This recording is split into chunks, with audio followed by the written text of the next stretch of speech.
اللہ اللہ اللہ اللہ اللہ اللہ اللہ۔ ہمارے نبی کی شان تو کیسی تھی معلوم ہے؟ اللہ نے ٹھیک ہے ہم کو نماز کا حکم، روزے کا حکم، زکوٰۃ کا حکم، حج کا حکم، اللہ کا حق ادا کرنے کا حکم، بندوں کا حق ادا کرنے کا حکم۔ اللہ نے ہمارے نبی کو وہ رسپیکٹ دیا، اللہ نے ہمارے نبی کو عزت، وہ احترام، وہ تفضیل، وہ تبجیل، وہ تکریم اللہ نے ہمارے نبی کو عطا فرمائی کہ اللہ نے فرمایا جب میرے نبی کے پاس آؤ، بولو جب میرے نبی کے پاس آؤ اپنی آواز کو نیچے رکھنا، بولو اپنی آواز والیوم نیچے۔ تو سوال ہوتا ہے کہ چلو کسی نے اگر ہمارے نبی کی آواز کے اوپر، حالانکہ وہ تو بات کرنے آیا ہے، کوئی لڑائی جھگڑا کرنے نہیں آیا ہے، لیکن بات کرتے کرتے بھی اللہ نے فرمایا خیال رکھنا خیال رکھنا خیال رکھنا تیری آواز میرے نبی کی آواز کے، اور اگر گیا کبھی بات کرتے کرتے بھائی کوئی ہنستے ہنستے تھوڑا زور میں بول گیا تو کیا ہوگا؟ اللہ نے فرمایا موت کے وقت کلمہ بھی نصیب نہیں کروں گا۔ سوچو ہمارے نبی کا احترام کہ بات کرتے کرتے بھی اپنی آواز، بولو نبی کی آواز کے اوپر، اور یہ میں نہیں کہتا قرآن میں لکھا ہے، آپ نے سنا کبھی؟ بھائی سنا کبھی؟ موبائل سے فرصت ملے تو سنے نا کہ قرآن میں لکھا ہوا ہے، پارہ نمبر 26، بولو پارہ نمبر، اللہ نے فرمایا پڑھو لا ترفعوا اصواتکم فوق صوت النبی ولا تجہروا له بالقول كجهر بعضکم لبعض ان تحبط اعمالکم وانتم لا تشعرون۔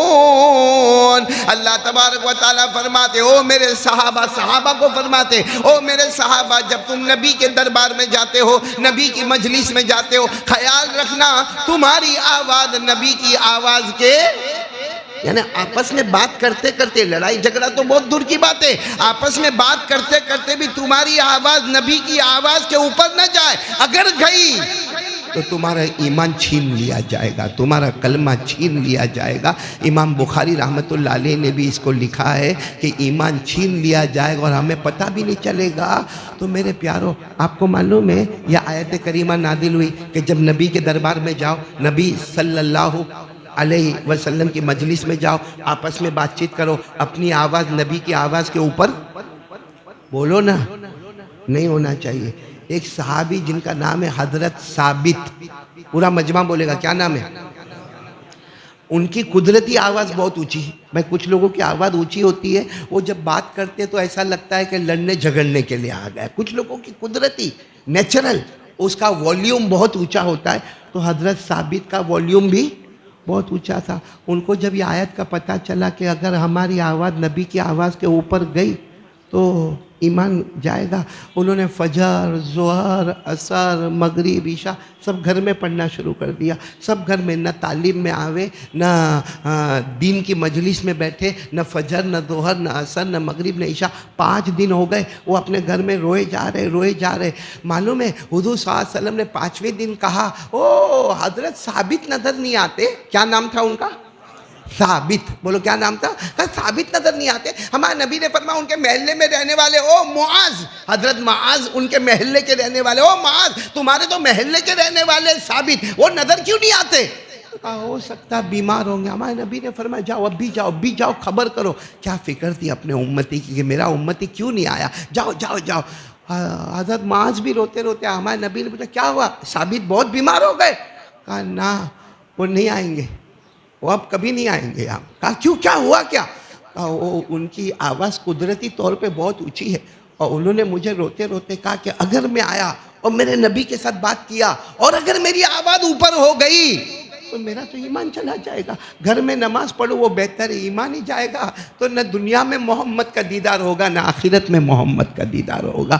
ہمارے نبی کی آنکھوں میں آنسو آئے، فوراً حضرت جبرائیل آئے اور حضرت جبرائیل نے آ کر کہا میرے نبی وہ ثابت بہت رو رہے، 5 دن سے رو رہے، ان کو بلاؤ اور ان کو کہہ دو تمہاری آواز قدرتاً اونچی ہے، اللہ نے ابھی سے تمہاری جنت کا فیصلہ کر دیا ہے۔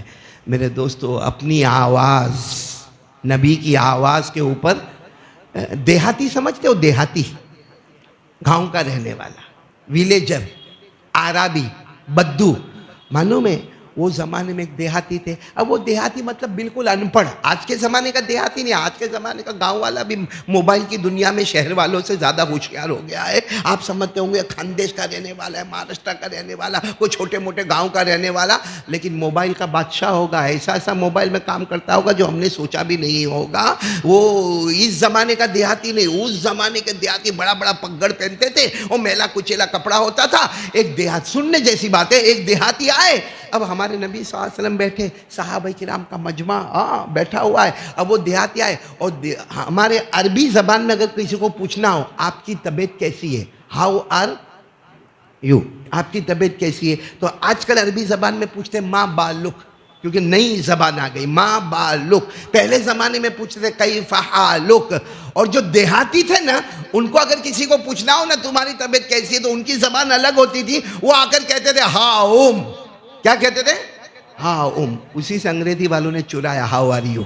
پہلے نکلا تھا ہاں تو وہ دیہاتی آئے اور بڑا مجمع بیٹھا تھا، تو آ کر کہا ہاؤ، یعنی ہمارے نبی کو کہا ہاؤ، یعنی آپ کیسے ہو. تو ہمارے نبی نے بھی کہا، تھوڑی بلند آواز سے ہمارے نبی نے کہا ہاؤ، یعنی تمہاری طبیعت کیسی. انہوں نے پوچھا تمہاری طبیعت کیسی، ہمارے نبی نے پوچھا تمہاری طبیعت کیسی. تو دیہاتی کو ایسا ہوا کہ میری آواز تو اونچی تھی لیکن میرے نبی کی آواز تو اس سے اونچی ہو گئی. تو دیہاتی کو یہ بتانا تھا کہ میری آواز اور بھی اونچی ہے، تو اس نے اور زور سے کہا ہاؤ. تو ہمارے نبی نے اور بلند آواز سے کہا ہاؤ. تو اس نے دیکھا اچھا میرے نبی کی آواز اتنی اوپر. اس نے اور، وہ دیہاتی، اس نے اور زور سے چیخا ہاؤ. ہمارے نبی نے اور بلند آواز سے ہاؤ. اب یہ بڑا عجیب و غریب مسجد میں معاملہ. وہ ہاؤ کہہ رہے، ہمارے نبی اور آواز اٹھا رہے. وہ ہاؤ کہہ رہے، ہمارے نبی اور آواز اٹھا رہے. حضرت ابو بکر تھے، انہوں نے ہمارے نبی کے پاؤں مبارک پر یوں ہاتھ رکھا اور ہاتھ رکھ کر کہا وہ دیہاتی ہے، ان پڑھ ہے، اس کو سمجھ میں نہیں آتا، وہ تو چلاتا رہے گا، آپ کیوں زور زور سے ہاؤم ہاؤم کہہ رہے. ہمارے نبی کی آنکھوں میں آنسو تھے. فرمایا میں نہیں کہوں گا، اگر اس کی آواز میری آواز کے اوپر ہو جائے گی اس کا ایمان چھین لیا جائے گا. میرے کو بھی معلوم ہے وہ دیہاتی ہے، وہ ہاؤم ہاؤم کرتا رہے گا، لیکن مجھے آخر تک اس کا ساتھ دینا پڑے گا اور اس کی آواز کے اوپر میری آواز رکھنی پڑے گی. اگر اللہ نہ کرے میری آواز تھوڑی نیچے ہو گئی اور اس کی آواز اوپر ہو گئی تو میرا یہ امتی جہنم میں چلا جائے گا، میرا یہ امتی جہنم میں چلا جائے گا.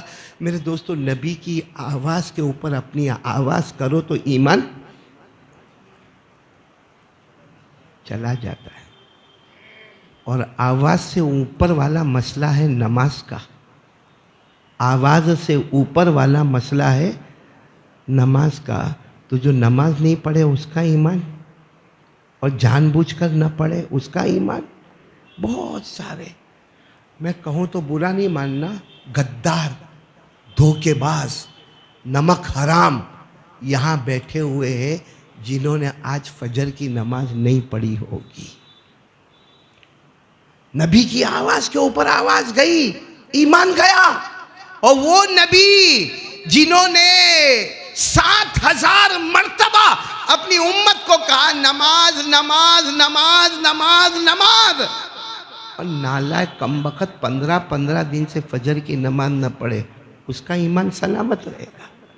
میں آپ کو صحیح بتاؤں، مولانا جاوید، مولانا سراج، جس دن میں نے غوث پاک کی وہ بات سنی نا، پہلے میرے کو گھبراہٹ ہوئی، کیونکہ غوث پاک کون؟ پیرانے پیر عالم ربانی فیض سبحانی، کون؟ شیخ عبد القادر جیلانی. ان کی جب بات میں نے پڑھا نا کہ جو جان بوجھ کے ایک نماز چھوڑے، بولو جو جان بوجھ کے ایک نماز چھوڑے اور قضا نہ کرے، اس کے جنازے کی نماز مت پڑھاؤ، اس کے جنازے کی نماز مت پڑھاؤ. جو جان بوجھ کے نماز چھوڑے، قضا نہ کرے، مر جائے، جنازے کی نماز مت پڑھاؤ. اس کو مسلمانوں کے قبرستان میں انٹری نہیں، کیونکہ موت کے وقت اس کے پاس کلمہ ہی نہیں. تو جب یہ میں نے سنا نا شروع میں تو بہت گھبراہٹ ہوئی کہ شیخ عبد القادر جیلانی رحمۃ اللہ علیہ نے کتنا سخت فتویٰ دے دیا کہ جو جان بوجھ کے نماز چھوڑے اس کے جنازے کی نماز بھی نہیں پڑھانے کا، اس کو غسل بھی نہیں کرنے کا، اس کو کفن کا کپڑا بھی نہیں دینے کا، اس کو مسلمان کے قبرستان میں انٹری بھی نہیں دینے کا۔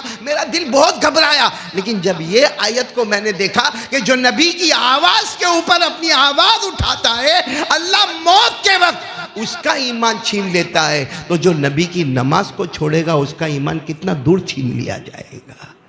اس لیے آج آپ سے اپیل کرنے کے لیے آیا ہوں، وقت بہت کم ہے، 4 سے 5 منٹ میرے پاس باقی ہے۔ کون کون تیار ہے؟ ایسا ایک ہاتھ اٹھا کے بولو گے، دونوں ہاتھ اوپر کرو کرو کرو کرو اور بولو انشاءاللہ۔ یعنی آواز نہیں آ رہی، بولو انشاءاللہ ہماری نماز قضا نہیں ہوگی۔ کون کون پکا وعدہ نا؟ آج جمعہ کا دن ہے، اللہ کا گھر